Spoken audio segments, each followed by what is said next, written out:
Hi welcome back to my YouTube channel. ನಾನಿವತ್ತು ಶಾವಿಗೆ ಉಪ್ಪಿಟ್ಟು ಮಾಡಿ ಅದರ ರೆಸಿಪಿಯನ್ನು ನಿಮ್ಮ ಮುಂದೆ ಇರ್ತಿದ್ದೇನೆ ನೋಡಿ. ಇದನ್ನು ನೀವು ಬೆಳಿಗ್ಗೆ ಅಥವಾ ಸಂಜೆ ತಿಂಡಿಗೆ ಮಾಡ್ಬೋದು, ಕಡಿಮೆ ಸಮಯದಲ್ಲಿ ಮಾಡಿ ಮುಗಿಸ್ಬೋದು. ಮಕ್ಕಳಿಗೆ ಟಿಫಿನ್ಗೆ ಕೂಡ ಮಾಡಿಕೊಡಲಿಕ್ಕೆ ತುಂಬ ಸುಲಭ ಇದು. ನಂತರ ನೀವು ಯಾರೆಲ್ಲ ನನ್ನ ಚಾನಲನ್ನು ಸಬ್ಸ್ಕ್ರೈಬ್ ಮಾಡಲಿಲ್ಲ ಅವರು ಸಬ್ಸ್ಕ್ರೈಬ್ ಮಾಡಿ, ಹಾಗೆಯೇ ಲೈಕ್ ಮಾಡಿ, ಈ ವಿಡಿಯೋವನ್ನು ಶೇರ್ ಮಾಡಿ. ಮೊದಲಿಗೆ ನಾನು ಅದಕ್ಕೆ ಹಾಕಲಿಕ್ಕೆ ಏನೆಲ್ಲ ತರಕಾರಿ ತಗೊಂಡಿದ್ದೆ ಅಂತ ತೋರಿಸ್ತಾ ಇದ್ದೇನೆ ನೋಡಿ. ಸಣ್ಣಗೆ ಹಚ್ಚಿರುವಂಥ 2 ಈರುಳ್ಳಿ ತಗೊಂಡಿದ್ದೇನೆ, 1 ಸಣ್ಣ ಟೊಮ್ಯಾಟೊ ತಗೊಂಡಿದ್ದೇನೆ, ಮತ್ತು ಸ್ವಲ್ಪ ಬೀನ್ಸ್ ಮತ್ತು ಕ್ಯಾರೆಟ್ ಕಟ್ ಮಾಡಿ ತಗೊಂಡಿದ್ದೇನೆ, ಹಾಗೆಯೇ 2 ಸಣ್ಣ ಕಾಯಿ ಮೆಣಸು ತಗೊಂಡಿದ್ದೇನೆ, ಮತ್ತು ಸಣ್ಣಗೆ ಹಚ್ಚಿರುವಂತಹ ಕೊತ್ತಂಬರಿ ಸೊಪ್ಪು, 1 ಬ್ಯಾಡಿಗೆ ಮೆಣಸನ್ನು ತುಂಡು ಮಾಡಿ ತಗೊಂಡಿದ್ದೇನೆ ನೋಡಿ. ರೋಸ್ಟೆಡ್ ಆಗಿರುವಂಥ ಶಾವಿಗೆಯನ್ನೇ ತಗೊಂಡಿದ್ದೇನೆ. ಹಾಗೆ ನಾನು ಮತ್ತೆ ಇದನ್ನು ಫ್ರೈ ಮಾಡ್ತಿಲ್ಲ, ರೋಸ್ಟ್ ಮಾಡ್ತಿಲ್ಲ. ನಾನಿಲ್ಲಿ 1 ಕಪ್ ಶಾವಿಗೆ ತಗೊಂಡಿದ್ದೇನೆ. ರೋಸ್ಟೆಡ್ ಆಗಿರುವಂಥ ಶಾವಿಗೆಯನ್ನು ಮತ್ತೆ ಬೇಕಿದ್ರೆ ಸ್ವಲ್ಪ ರೋಸ್ಟ್ ಮಾಡ್ಬೋದು. ಶಾವಿಗೆಯನ್ನು ಮೊದಲು ಬೇಯಿಸಬೇಕು. ಹಾಗಾಗಿ ನಾನು 1 ಕಪ್ ಶಾವಿಗೆಗೆ ಅದೇ ಕಪ್ಪಲ್ಲಿ 3 ಕಪ್ ನೀರಿಟ್ಟು ಅದನ್ನು ಕಾಯಿಸ್ತಾ ಇದ್ದೇನೆ. ಈಗ ನೀರು ಕಾಯಿಸ್ಲಿಕ್ಕೆ ಇಡುವಾಗ ಅದಕ್ಕೆ ಒಂದು ಅರ್ಧ ಚಮಚದಷ್ಟು ಉಪ್ಪು ಹಾಕ್ತಾ ಇದ್ದೇನೆ, ಹಾಗೆಯೇ 1 ಚಮಚ ಎಣ್ಣೆ ಹಾಕ್ತಾ ಇದ್ದೇನೆ. ಎಣ್ಣೆ ಯಾಕೆ ಹಾಕ್ತಾ ಇದ್ದೇನೆ ಅಂತ ಹೇಳಿದರೆ ಶಾವಿಗೆ ಅದು ಅಂಟಾಗಬಾರ್ದು ಅಂತೇಳಿ, ಬಿಡಿ ಬಿಡಿಯಾಗಿರಬೇಕು ಅಂತೇಳಿ ಅದಕ್ಕೆ ನಾನು ಎಣ್ಣೆ ಹಾಕ್ತಿದ್ದೇನೆ. 1-2-3 ನಿಮಿಷ ನೀರನ್ನು ಕುದಿಲಿಕ್ಕೆ ಬಿಡಿ. ಹಾಗೆಯೇ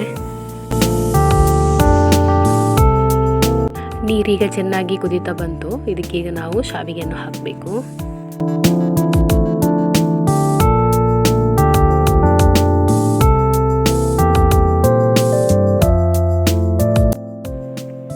ಇದನ್ನೊಂದು 2-3 ನಿಮಿಷ ಬೇಯಿಸುವಾಗ ಇದು ಬೇಯ್ತದೆ. ನಂತರ ಇದು ಬೆಂದ ನಂತರ ಇದನ್ನು ಸೋರಿಸಿ ತೆಗಿಬೇಕು. ಇದನ್ನು ನೀರು ತೆಗೆದ್ರೆ ಆಯಿತು.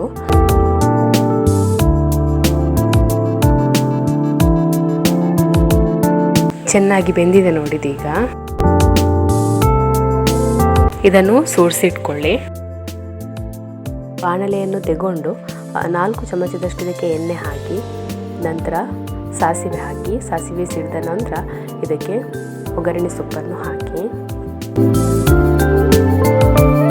ತುಂಡು ಮಾಡಿಟ್ಟಂತಹ ಬ್ಯಾಡಿಗೆ ಮೆಣಸು ಹಾಕಿದ ನಂತರ ಇದಕ್ಕೆ ಸಣ್ಣಗೆ ಹಚ್ಚಿರುವಂತಹ ಈರುಳ್ಳಿಯನ್ನು ಹಾಕಿ,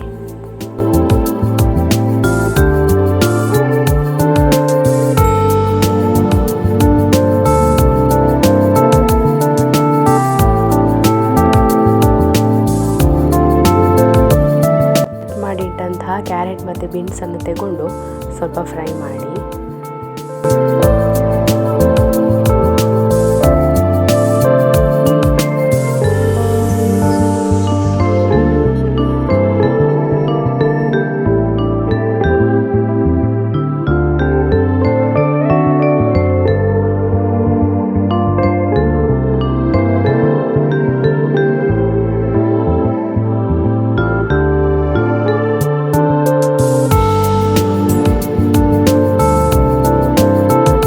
ಚಮಚದಷ್ಟು ಅರಿಶಿನ ಹುಡಿ ಹಾಕಿ ಫ್ರೈ ಮಾಡಿ,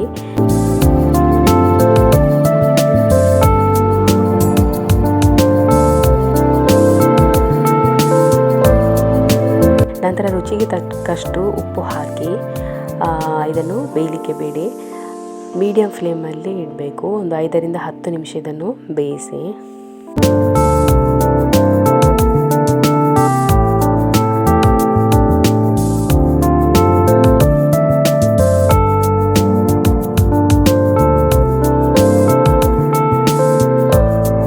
ತರಕಾರಿ ಚೆನ್ನಾಗಿ ಬೆಂದಿದೆ ನೋಡಿ. ಈಗ ಕಟ್ ಮಾಡಿಟ್ಟಂಥ ಟೊಮೆಟೊವನ್ನು ಹಾಕಿ, ತರಕಾರಿ ಹಾಕುವಾಗ ಇದನ್ನು ಹಾಕೋದು ಬೇಡ, ಈಗಲೇ ಹಾಕಿದರೆ ಇದು ಚೆನ್ನಾಗಿ ಬರುತ್ತೆ.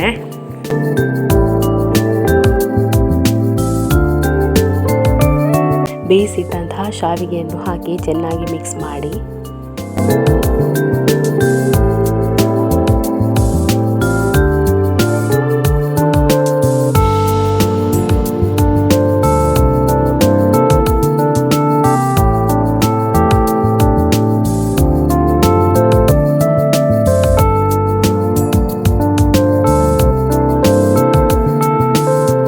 ಇದರ ಮೇಲೆ ಕೊತ್ತಂಬರಿ ಸೊಪ್ಪು ಹಾಕಿ,